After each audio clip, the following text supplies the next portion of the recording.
Shalom, selamat pagi saudara-saudara yang dikasihi Tuhan Yesus Kristus. Selamat berjumpa dalam renungan pada pagi hari ini.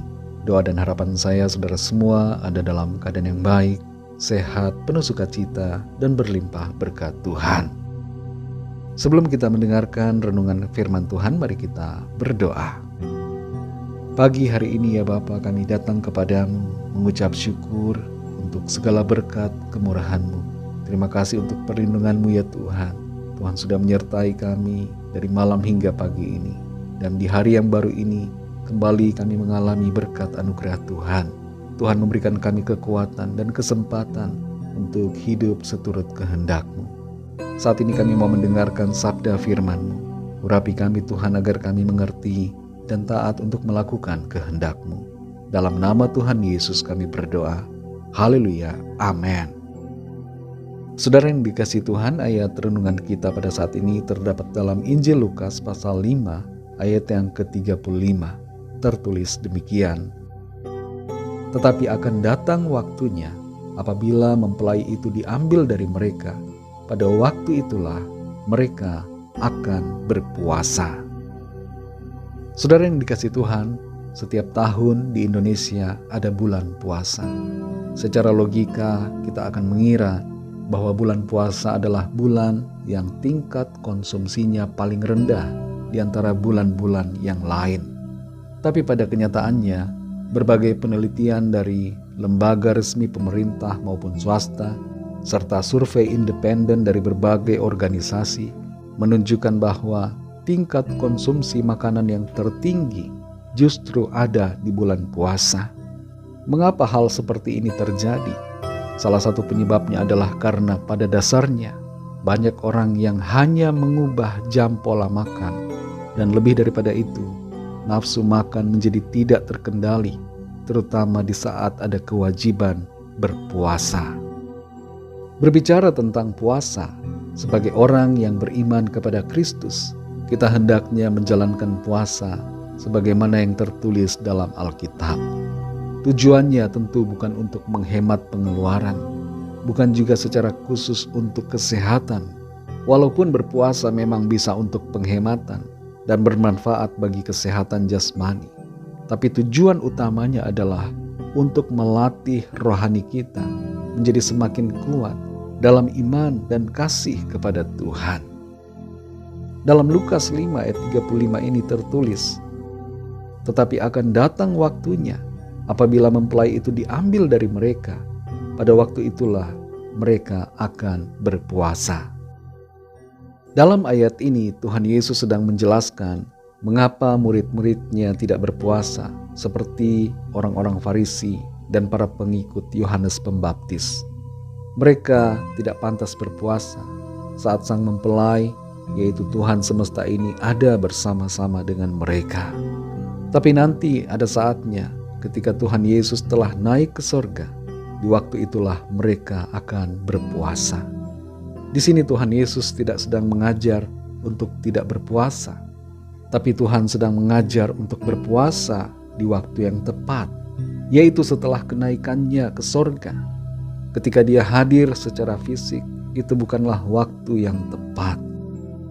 Dalam penantian kita akan kedatangan Tuhan Yesus yang kedua kali, kita hendaknya berpuasa, karena ini penting untuk kekuatan rohani kita. Saudara yang dikasihi Tuhan, kita cenderung menganggap bahwa puasa merupakan suatu sikap tidak makan dan tidak minum selama jangka waktu tertentu. Tapi sebenarnya lebih daripada itu. Hakikat dari puasa adalah penyangkalan diri, pikul salib, dan sikap hidup dalam kebenaran. Ada satu hal menarik yang perlu kita ketahui mengenai mengapa kita perlu berpuasa. Yang pertama adalah karena Tuhan Yesus berpuasa dan kita mengikuti teladannya. Dalam Matius 4 ayat 2 tertulis bahwa Tuhan Yesus berpuasa 40 hari 40 malam. Tentu saudara kita tidak perlu mengikuti durasi selama 40 hari 40 malam, tapi praktek puasanya yang kita teladani dalam hidup kita.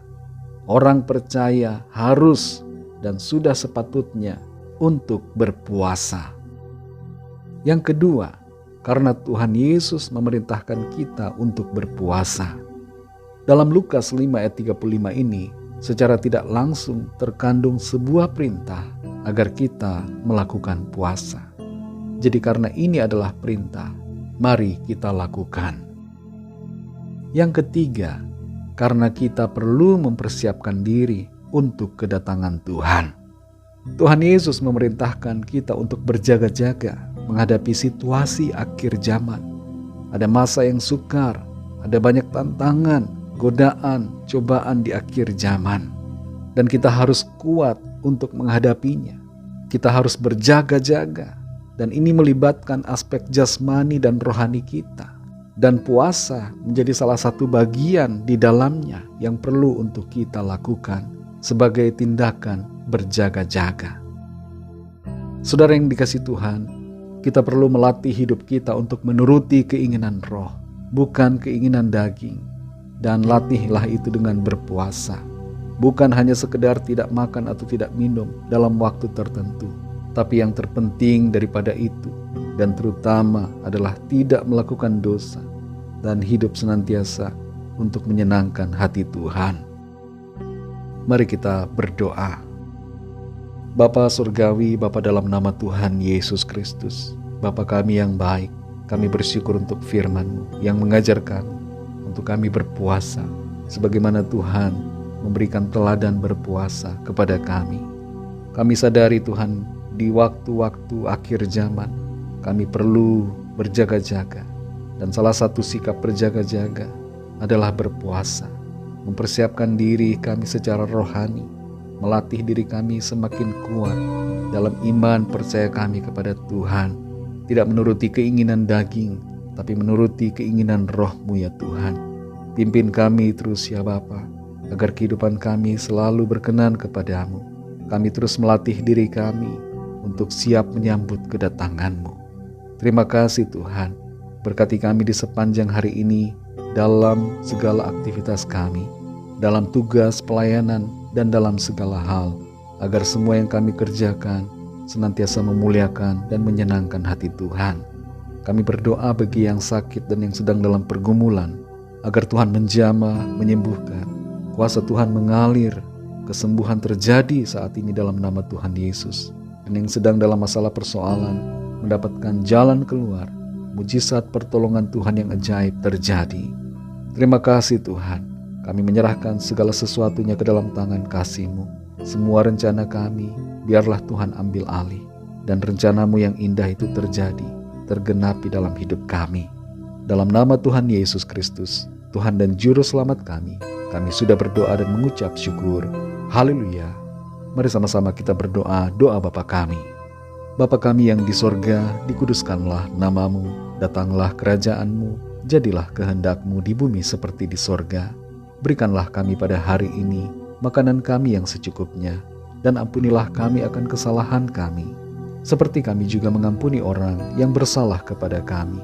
Dan janganlah membawa kami ke dalam pencobaan, tetapi lepaskanlah kami daripada yang jahat, karena Engkaulah yang punya kerajaan, dan kuasa dan kemuliaan sampai selama-lamanya. Amin. Terimalah berkat Tuhan. Tuhan memberkati engkau dan melindungi engkau. Tuhan menyinari engkau dengan wajah-Nya dan memberikan kasih karunia. Tuhan menghadapkan wajah-Nya kepadamu dan memberikan damai sejahtera. Berkat anugerah dari Bapa Surgawi, cinta kasih karunia dari Tuhan Yesus Kristus, dalam persekutuan dan penghiburan Roh Kudus, menyertai kita semua sekarang ini dan sampai selama-lamanya. Dalam berkat nama Tuhan Yesus Kristus. Haleluya. Amin. Puji Tuhan, saudara yang dikasihi Tuhan, saya percaya firman Tuhan menjadi berkat dan kekuatan buat saudara semua. Dan Roh Kudus akan menolong saudara untuk lebih lagi memahami kebenaran firman Tuhan. Tuhan Yesus memberkati saudara semua. Sampai jumpa dalam renungan yang berikutnya. Haleluya.